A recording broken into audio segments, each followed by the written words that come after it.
नमस्कार दोस्तों, मैं रामदेव कुशवाहा। आज भारत के भूगोल के नेक्स्ट टॉपिक का डिस्कशन करेंगे। कल तक अपन ने नदियों का उद्गम, नदियों का अंत, इनकी चर्चा की थी। आज हम नदियों पर स्थित जो परियोजनाएं होती हैं उनकी चर्चा करेंगे और नदियों किनारे बसे प्रमुख शहर। दोस्तों, कई नाम होते हैं परियोजना पे। उनने कहा यह एक सिंचाई परियोजना है, या जल विद्युत परियोजना है, या मत्स्य परियोजना है, या बहुउद्देशीय। पहले इन शब्दों को समझ लेते हैं क्या है ये। तो ध्यान रखेंगे, यदि कहा जाए यह एक सिंचाई परियोजना तो बांध बना के यदि हम उससे सिंचाई करने लगे तो वो सिंचाई परियोजना। बांध बना के हमने मछली पालन किया तो मत्स्य परियोजना। बांध बना करके यदि हमने विद्युत तैयार की तो वह जल विद्युत परियोजना। और यदि हमने सारे कार्य किए तो इसे हम कहेंगे यह एक बहुउद्देशीय परियोजना है। तो इस प्रकार से ये चार अलग अलग नाम होते हैं। अपन एक एक करके इन परियोजनाओं की अपन शुरुआत करेंगे। ये नदियां अपन ने पढ़ी थी, आपको ये नदियां शायद याद हों, और नहीं है तो पिछला आप वीडियो देखेंगे। ठीक है, इस परियोजनाओं की पीडीएफ हम सब्सक्रिप्शन में पूरा सेंड कर देंगे। आप नीचे वीडियो के जस्ट नीचे देखेंगे, जहां सब्सक्रिप्शन लिखा रहता है उसके नीचे पीडीएफ लिखा रहेगा, डाउनलोड पीडीएफ। कुछ लोग पूछ रहे थे सर ये पीडीएफ डाउनलोड कैसे करें। आपको केवल वहां क्लिक करना है और वो पूछेगा कि डाउनलोड, तो पूरी पीडीएफ आपकी डाउनलोड, और डेली ये करते जाएंगे तो आपका नोट्स भी तैयार होता जाएगा। तो मेरा उद्देश्य ये है कि आपका नोट्स भी बनता जाए और साथ में ये भी। ठीक है, तो अपन एक एक करके यहाँ पे नदियां की चर्चा करेंगे और नदियों पर स्थित परियोजनाओं की। ठीक है, पहली परियोजना है शिव समुद्रम परियोजना। क्या नाम है इसका? शिव समुद्रम परियोजना। अब परियोजनाओं में दो क्वेश्चन इंपॉर्टेंट होते हैं। परियोजना है किस नदी पर, पहला सबसे इंपॉर्टेंट, और दूसरा इंपॉर्टेंट होता है परियोजना है किस राज्य में। ठीक है, तो कौन सी परियोजना है कहां पे और कौन से राज्य में है, ये सबसे इंपॉर्टेंट है यहाँ पे।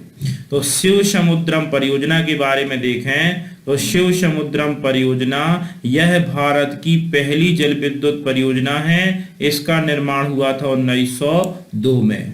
ठीक है, सर्वप्रथम जल विद्युत, ध्यान रखेंगे ये लिखा है इसमें, और ये कावेरी नदी पर है, कर्नाटक राज्य में है। ठीक है, यदि ऊर्जा की बात करें विद्युत की, तो हमने कोयले से विद्युत बनाना शुरू की थी 1897 में, और वो है पश्चिम बंगाल के दार्जिलिंग क्षेत्र में।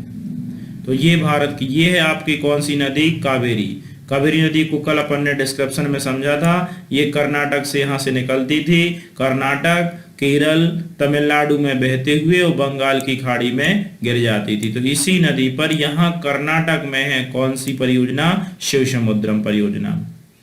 ठीक है, नेक्स्ट की बात करें तो नागार्जुन सागर, अर्जुन कृष्ण, इतना याद रखना है। अर्जुन का संबंध किससे है? कृष्ण से। तो ये याद आ जाएगा कि नागार्जुन सागर परियोजना भारत की सबसे बड़ी सिंचाई परियोजना है, और यह कहां पर है? आंध्र प्रदेश राज्य में, कृष्णा नदी पर। कौन से राज्य में है? आंध्र प्रदेश राज्य में है। और कहां पर है ये? कृष्णा नदी। ये है आपका कृष्णा नदी, याद है ये है कृष्णा नदी। ये महाराष्ट्र से निकलती थी और यहाँ के कर्नाटक और आंध्र प्रदेश में बहते हुए और बंगाल की खाड़ी में गिर जाती थी। यहीं पर है नागार्जुन सागर परियोजना। तो याद रखना है, नागार्जुन सागर परियोजना कृष्णा नदी पर आंध्र प्रदेश राज्य में है। ठीक है, नेक्स्ट हीराकुंड परियोजना। हीराकुंड बांध याद रखना है, हीराकुंड बांध। हीराकुंड बांध कहाँ, पहले देख लेते हैं फिर अब मैप में समझाते हैं। ये है उड़ीसा में। कहाँ पर है? उड़ीसा राज्य में। कौन सी नदी पर है? तो ये है महानदी। कौन सी नदी पर है? महानदी पर, उड़ीसा राज्य में है। कौन सी परियोजना? हीराकुंड परियोजना।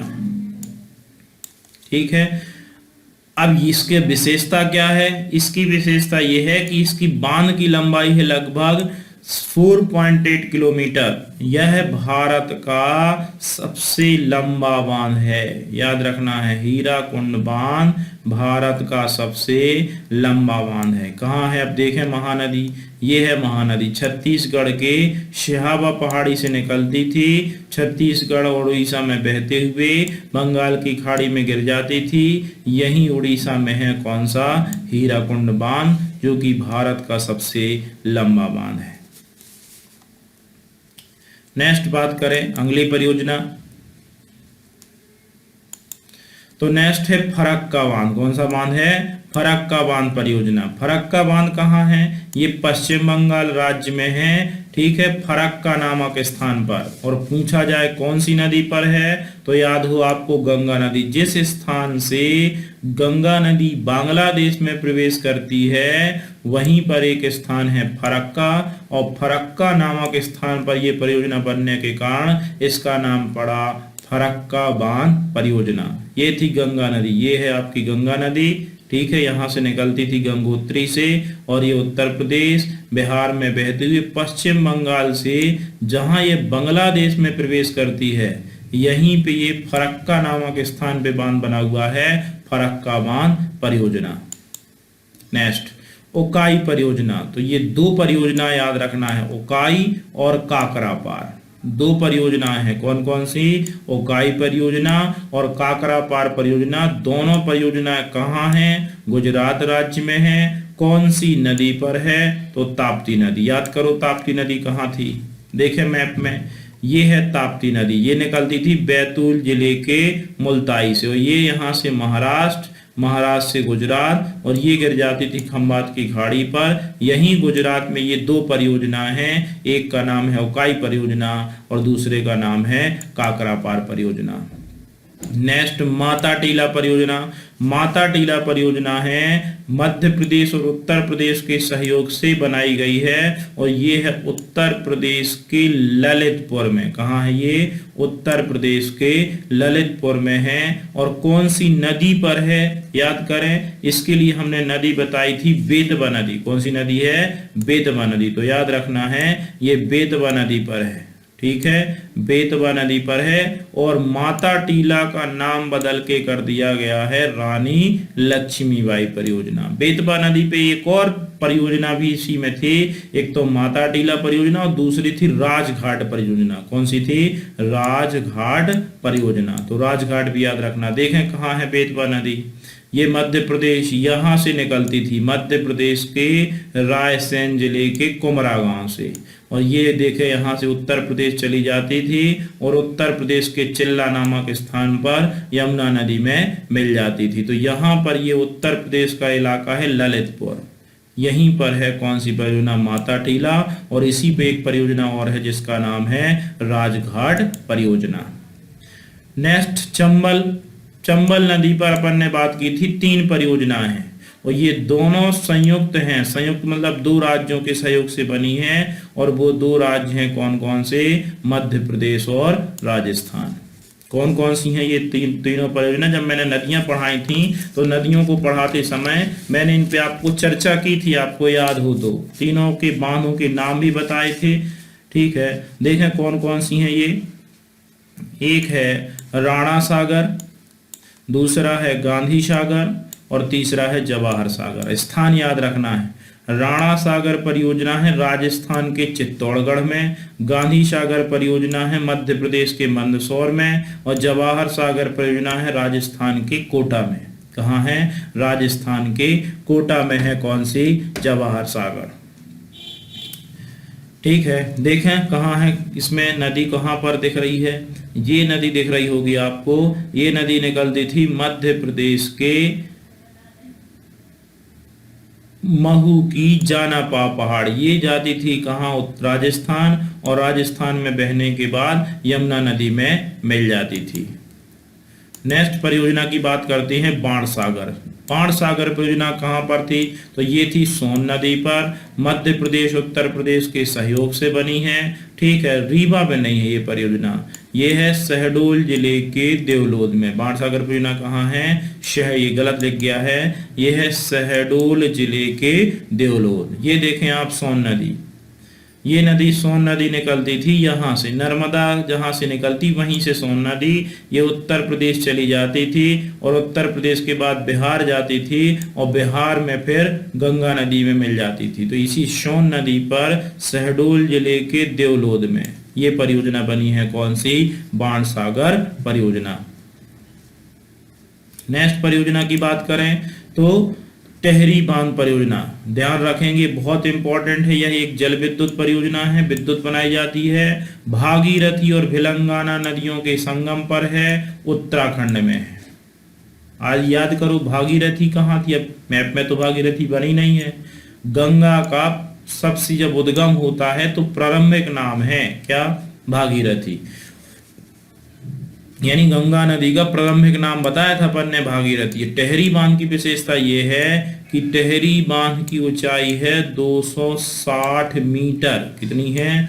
260 मीटर, और ये भारत का सबसे ऊंचा बांध है। ठीक है, पहले भाखड़ा नांगल सबसे ऊंचा बांध था, अब कौन सा बांध हो गया है? टेहरी बांध। तो याद रखना है टेहरी भारत का सबसे ऊंचा बांध हो गया है, बहुत इंपॉर्टेंट है। कहां पर है? तो भागी भिलंगाना नदियों के संगम पर, उत्तराखंड राज्य में। नेक्स्ट है तीस्ता परियोजना। तीस्ता परियोजना यह भी एक जल विद्युत परियोजना है। अब तीस्ता नदी कहाँ बहती है? तो नेपाल और सिक्किम के बॉर्डर पर है। तो नेपाल और सिक्किम के बॉर्डर पर बनी हुई है, दोनों के सहयोग से है, और नदी है तीस्ता, इसलिए इस परियोजना का नाम पड़ा है तीस्ता परियोजना। इसको अपन ने मैप में तीस्ता नदी नहीं बनाई थी क्योंकि ये ज्यादा बड़ी नदी नहीं थी। नेक्स्ट है भाखड़ा नांगल। कौन सा है? मैंने कहा सेकंड लार्जेस्ट बांध भारत का है, सेकंड सबसे ऊंचा बांध। तो यह भारत की बहुउद्देशीय परियोजना है। और इस भाखड़ा नांगल का याद रखेंगे, इसमें ये थोड़ा प्रिंट उल्टा है। भाखड़ा नांगल बांध का निर्माण हुआ है सतलुज नदी पर। कहां पर है? सतलुज नदी पर, पंजाब राज्य में। ये कल हमने चर्चा की थी। भाखड़ा नांगल बांध बना हुआ है सतलुज नदी पर, पंजाब राज्य में। सतलुज नदी बहती थी क्या पंजाब में? याद है, ये है सतलुज नदी और ये है पंजाब, यहाँ पर है। ये मेरा मार्कर दिख रहा होगा आपको, सतलुज नदी पर, पंजाब राज्य में है। कौन? भाखड़ा नांगल परियोजना। यहीं पर पंजाब में ही सतलुज ब्यास का क्या होता था? संगम। वहां पे एक बांध बना था, सतलुज और ब्यास का संगम। यहीं पर एक बांध बना था, हरिकेपत्तनम बांध। ये नाम से समझ में आ रहा, पंजाब में। यहां से एक नहर निकाली गई थी, इस नहर का नाम था इंदिरा नहर। ये पिछले मैप में आपको देखेगा जब हमने नदियां पढ़ाई थी। इंदिरा नहर, और इंदिरा नहर कहाँ चली जाती है? राजस्थान, और राजस्थान में सिंचाई के लिए पानी उपलब्ध कराती है। और इंदिरा नहर भारत की सबसे लंबी नहर है। इसकी लंबाई कोई बताएगा? इसकी लंबाई है 649 किलोमीटर। इसकी कितनी लंबाई है? 649 किलोमीटर, 649। नेक्स्ट अगली परियोजना की बात करते हैं अपन, किशन गंगा परियोजना। कौन सी है? किशन गंगा परियोजना।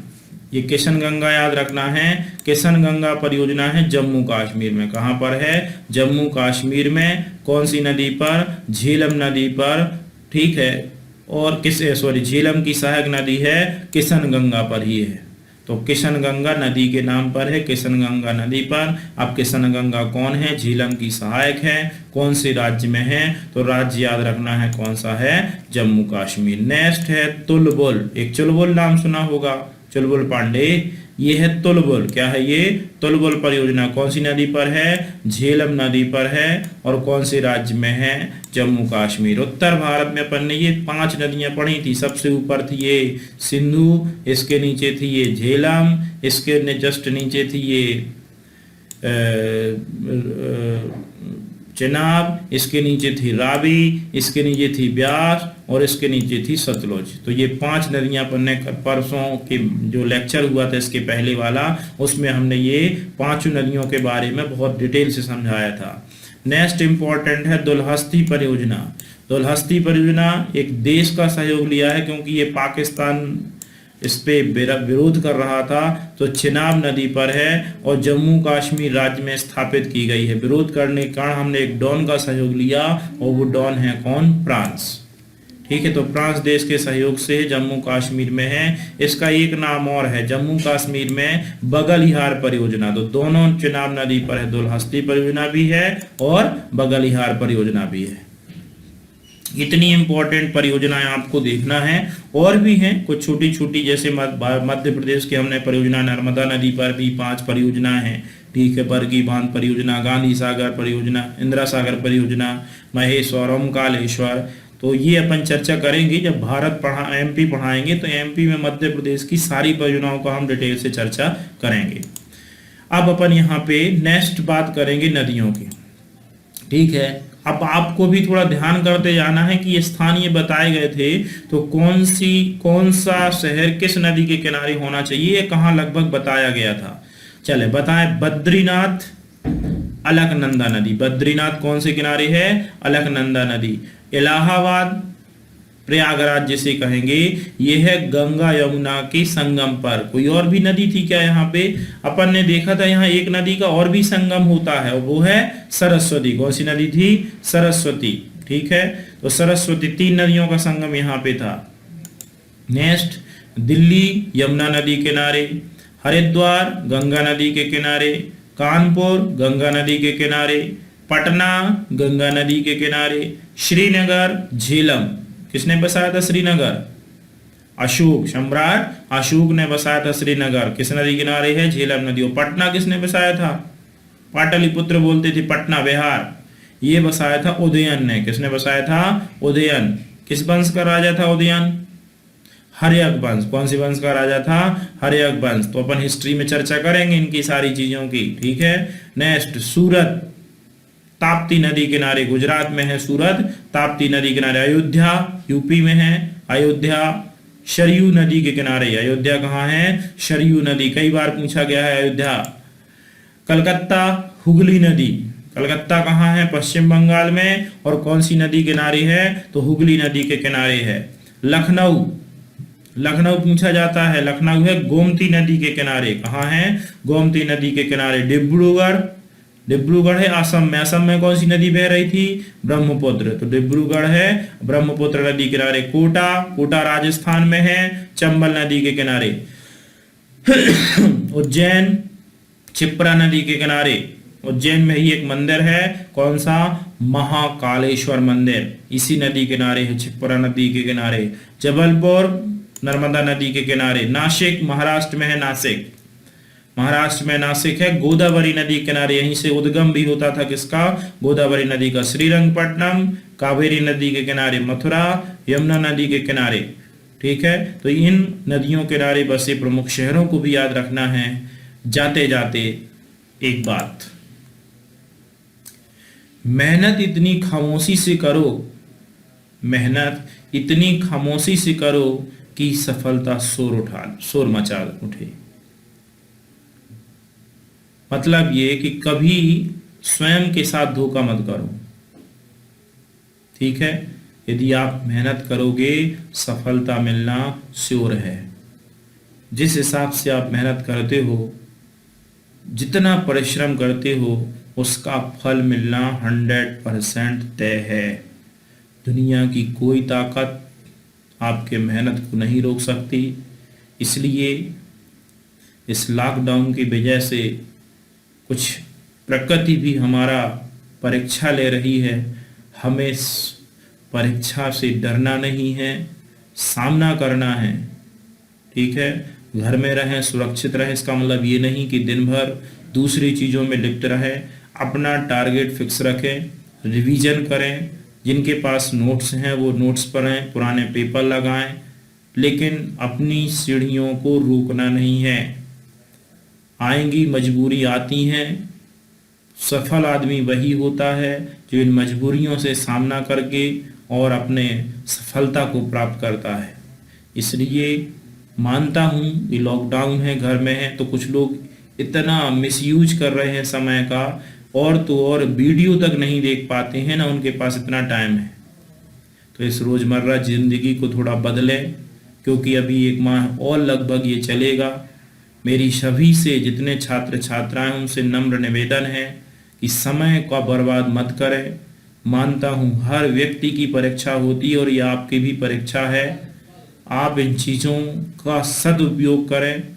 मेरा वीडियो बनाने का केवल उद्देश्य था कि आपसे जुड़े रहना, ताकि आप घर में भी रहकर पढ़ाई कर सकें। मैं आशा करता हूँ कि आप अपने माता पिता, घर परिवार को देखते हुए, ठीक है, आप जरूर मेहनत करेंगे और अगला जो एग्ज़ाम, क्योंकि बहुत जल्दी लॉकडाउन की वजह से वैकेंसी रुकी हुई है, पुलिस, एसआई, पटवारी, ये सारी वैकेंसी आनी है। तो ऐसा ना हो कि जब तक टाइम निकल जाए, अब पछताए होत का जब चिड़िया चुग गई खेत। तो ऐसा समय नहीं आए, ये तय कर लें कि अगला जो भी वैकेंसी आएगी हम करके रहेंगे, क्योंकि इतना अच्छा टाइम, गोल्डन पीरियड आपको नहीं मिलेगा। 24 आवर आप फ्री हैं, ना कॉलेज, ना किसी को छोड़ने जाना, ना कोई बैंक का काम, ना कहीं कोई काम नहीं है। अब तो आप बहाने भी नहीं बना सकते, इसलिए घर पे रहें, पढ़ाई करें, स्टे होम, सुरक्षित रहें, सबका ख्याल करें और जितना हो सके मेहनत करें। धन्यवाद। Thank you.